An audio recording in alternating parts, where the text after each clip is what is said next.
Devil Worship, the Sacred Books and Traditions of the Yazidis by Isya Joseph.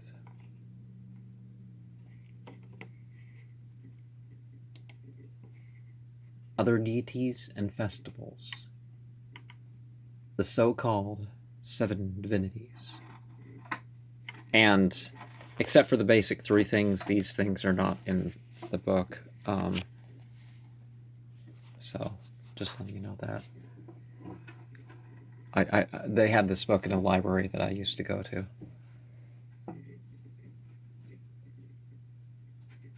Besides their great saint, the Yazidis believe in seven other sheikhs, through whose intermediation they invoke God.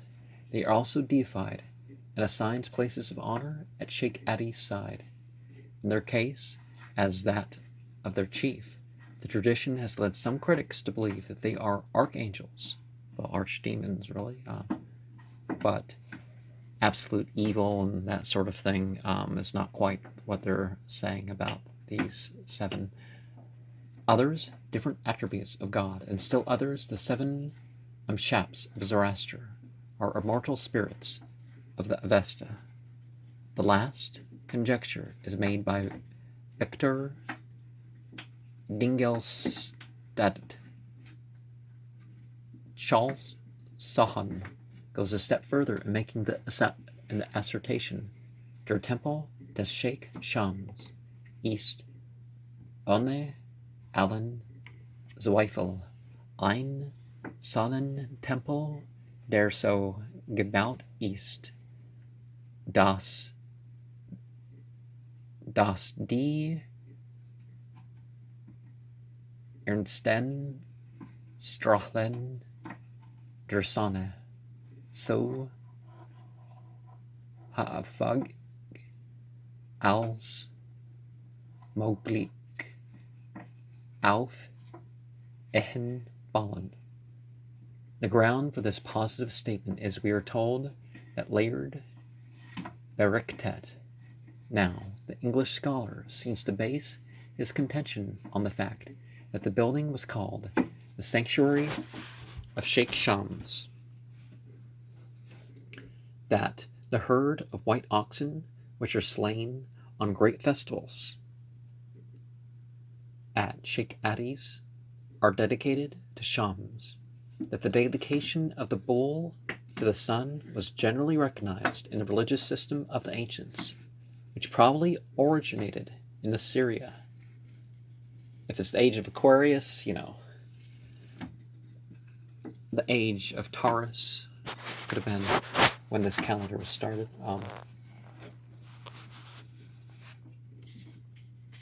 Dedication of bulls to the sun was ancient was probably originated in Syria, that the Yazidis may have unconsciously preserved a myth of their ancestors.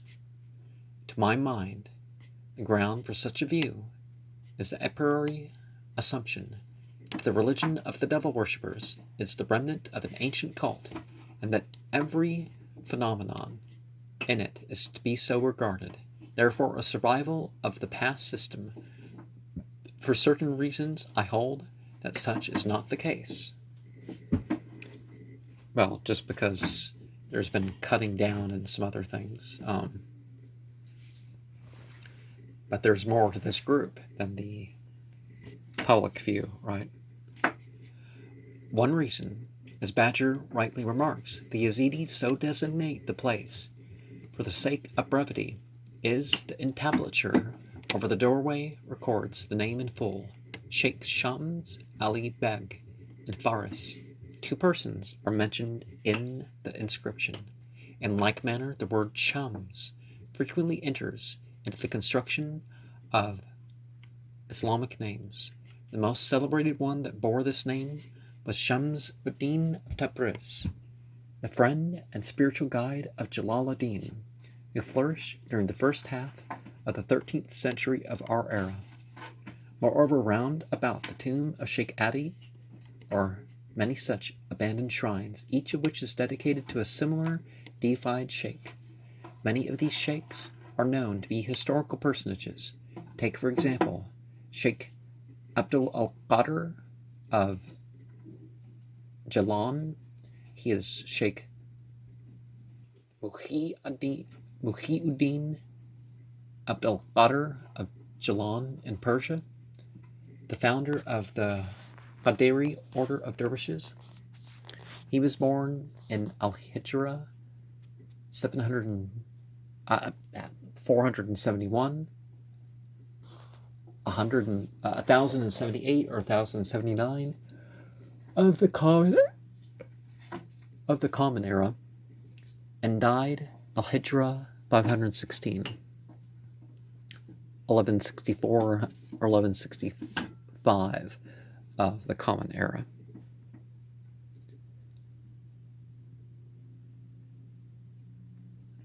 So also, Sheikh Qadib al-Ban, he was from Mosul and was a contemporary of Sheikh Adi, in giving the life of Muhyiddin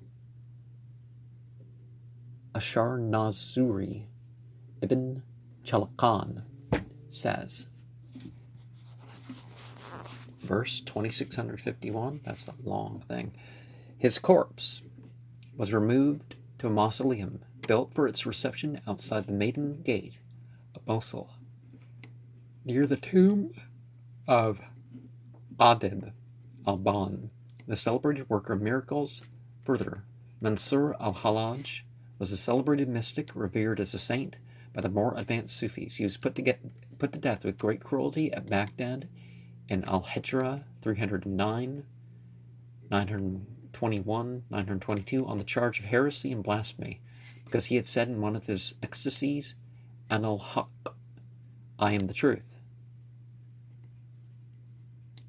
Well, we're all, Islam says, just like every other path, that we're supposed to manifest the various things. So, I've become, and Islam doesn't allow for the execution for heresy and blasphemy or any punishment whatsoever for either of those, but things happen. There are still those. All biographers of Sufi saints speak of him with admiration. There are still others who are mentioned even among the sheikhs, even among the 7 sheikhs enumerated in the principal prayer. Sheikh Hassan, also written Sheikh Isin, was from Basra. He was a celebrated theologian and died in 728. His life is given by Ibn Chalaqan. He was noted for self-mortification, fear of God, and devotion. And Fakhr ad-Din is Ibn Abdallah Muhammad ibn Amr al-Hussein ibn al-Hassan ibn Ali al-Taim al-Bakri al-Tabarstani Kazi, native of Kay in Tabaristan,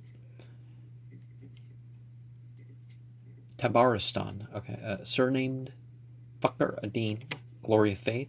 He was a doctor of the Shafite sect, a pearl of his age, a man without a peer. He surpassed all his contemporaries in scholastic theology, and preached both in Arabic and in Persian.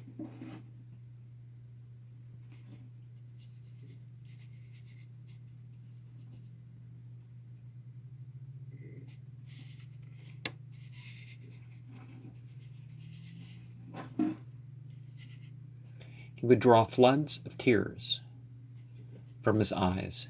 His virtues and merits were boundless.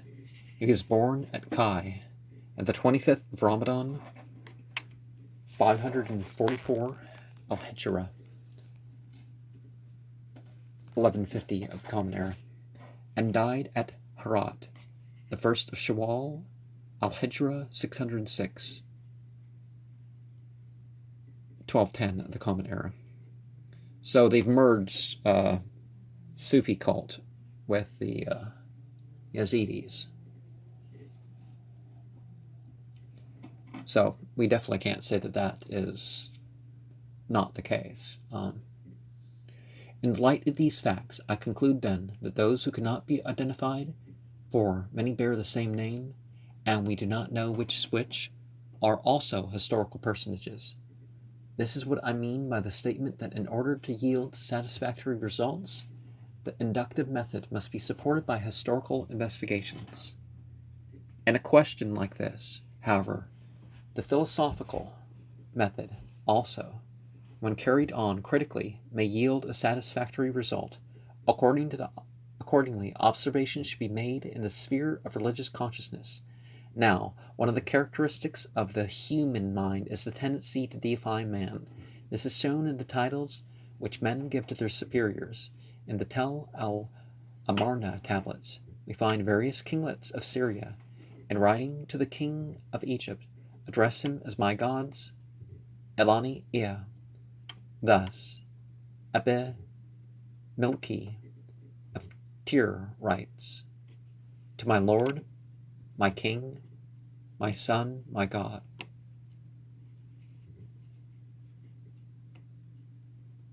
What is more, a superhuman character is attributed to the dead. This appears from the attitude which the primitive mind entertained towards the deceased. At first, the relation to the dead was hostile, hence their spirits were feared. Gradually, the relation became familiar, so that their association was sought, and sacrifices and gifts were offered to them. They came to be looked upon as Elohim, who knew the future events. Thus we find that in the Old Testament worship is offered to the dead, and that the tombs of ancestors and heroes frequently appeared as places of worship. The grave of Miriam at Kadesh, Numbers 26:1. Even today, the tombs of saints are common in Arabia, and thousands of people visit them annually to ask the intercession of the saints. Likewise, the Nusayriya of Syria have deified Ali, the Druze their chief hakim, the Babis their Beha, and the Christians their saints. We cannot therefore be surprised that the Yazidis have deified their sheikhs and heroes. They have only shown that the common trait of the mind, the tendency to deify man.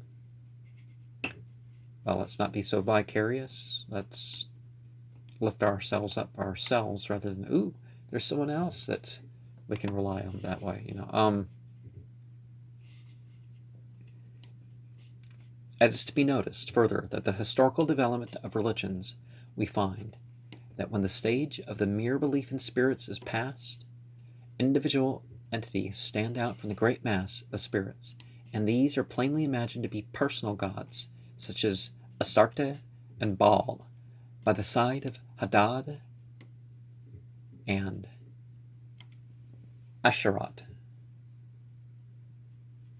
Now, this is practically what we find in the evolution of modern Yazidism.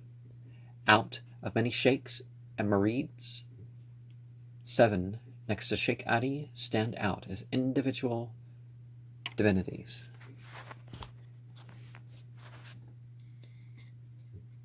Yearly festivals in honor of these sheikhs are commemorated in April at different villages with the same rites as those observed at Sheikh Adi's tomb.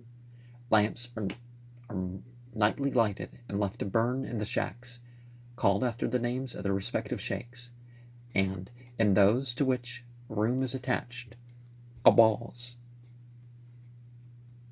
assemble at sunset every Tuesday and Thursday, when they burn incense over each tomb, and after watching a short time and smoking their pipes, they return home.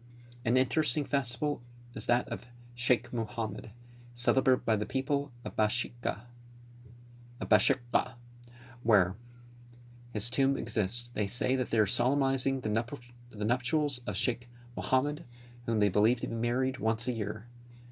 The two men and women dance together while the Awals play on their flutes and tambourines.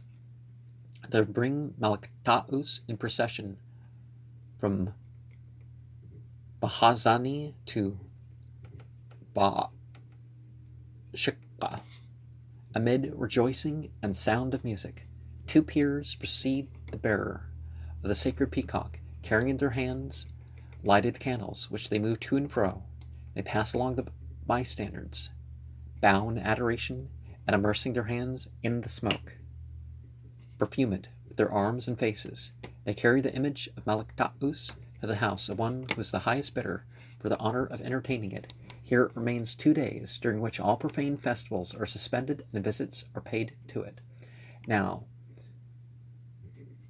there are certain patterns and such of music that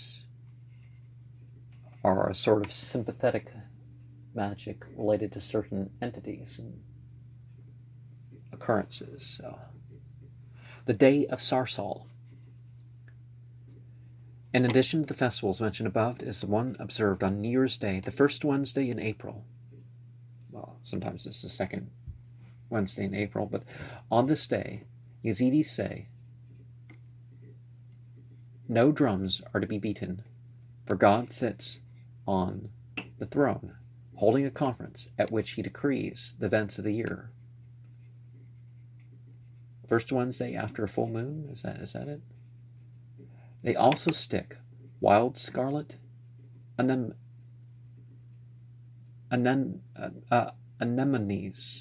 to the entrances of their house. Poppies are also used. The refraining from the sound of instruments, a pleasure, on the part of the Orientals signifies a state of contrition. Hence it is very likely that the Yazidis entertain the view that, on this day, God is decreeing their destiny for the coming year, that they must now, therefore, adjust their relation to him with sincere sorrow for sin. If this is so, the significance of the hanging of the flowers at the entrance of their houses can be intended to perpetuate the evil principle and to ward off calamity during the year. Such a belief has a parallel in many religions. This is actually sort of where Ash Wednesday comes from. According to Babylonian mythology, human destiny was decreed on New Year's Day and sealed on the 10th day thereafter. It was therefore necessary to placate the entity, or at least make sure of one's relation to him. Before this particular day, the New Year period was held, therefore to be of special importance because of the bearing on the individual welfare by reason of the good or evil decisions of the entities. Our modern custom of wishing our friends a happy New Year has perhaps some connection with this idea. The Day of Atonement, Leviticus 23, 27, 25, 29, had a most important place in the Jewish ecclesiastical year. This was the occasion of a thorough purification of the whole nation and of every individual member thereof in their relation to Yahweh. It was designed to deepen afresh the national and individual sense of sin and dread of the judgment. According to the Talmud, Mishnah, Rosh Hashanah. Rosh Hashanah is the most important judgment day on which all creatures pass for judgment before the Creator. On this day, 3 books are opened wherein the fate of the wicked, the righteous, and those of the intermediate class are recorded. Hence, prayer and works of repentance are performed on the New Year, from the 1st to the 10th, that an unfavorable decision might be averted. Rabbi Akiba says, on the New Year day, all men are judged, and the decree is sealed on the Day of Atonement, the Day of Judgment is what it represents. Moreover, the red lilies of the doors of the Yazidis remind us of the blood sprinkled on the doorposts of the dwellings of the Israelites in Egypt as a sign of the destroying angel to pass over. This notion is found in a similar practice among the Parsis of India, who hang a string of leaves across the entrances to their houses at the beginning of every new year. In the light of what has been said, the Yazidis' idea in giving food to the poor at the grave on the day of Sarsal, New Year's Day, is to perpetuate God on behalf of the dead, who are in accord to their belief, reincarnated in some form or the other. So some of the Shiva, is that how you say the Shiva cults? There's some necromancy sorts of things that we can talk about, but I'm going to leave this, and we're going to talk about the sacraments, observances, and sacerdotal system when we return.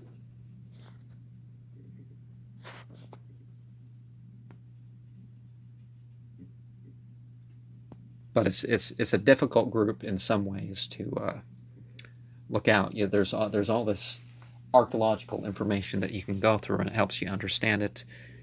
And there are hints in some ways. There are teachings that aren't part of the public thing.